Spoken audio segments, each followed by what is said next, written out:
Mapapalitan ng galak ang kalungkutan.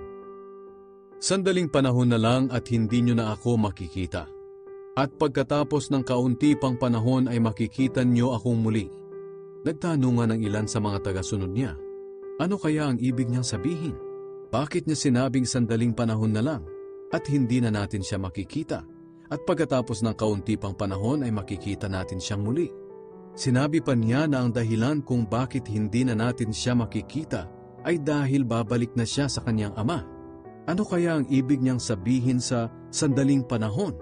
Hindi natin alam kung ano ang ibig niyang sabihin. Alam ni Jesus na gusto sana nilang magtanong. Kaya sinabi niya sa kanila, "Nagtatanungan ba kayo tungkol sa sinabi ko na sandaling panahon na lang at hindi niyo na ako makikita? At pagkatapos ng kaunti pang panahon ay makikita niyo akong muli? Sinasabi ko sa inyo ang totoo, iiyak kayo't magdadalamhati sa mangyayari sa akin. Pero sasaya ang mga taong makamundo.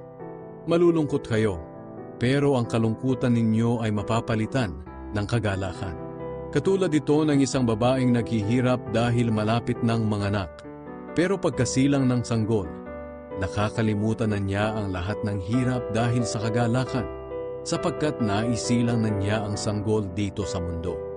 Ganyan din kayo. Nalulungkot kayo ngayon, pero magagalak kayo sa araw na magkita tayong muli. At walang sino mang makakaagaw ng inyong kagalakan. Sa araw na iyon, hindi nyo na kailangang humingi sa akin ng kahit ano. Sinasabi ko sa inyo ang totoo. Anumang hingin ninyo sa Ama sa aking pangalan ay ibibigay niya sa inyo. Hanggang ngayon ay wala pa kayong hinihingi sa Kanya sa aking pangalan.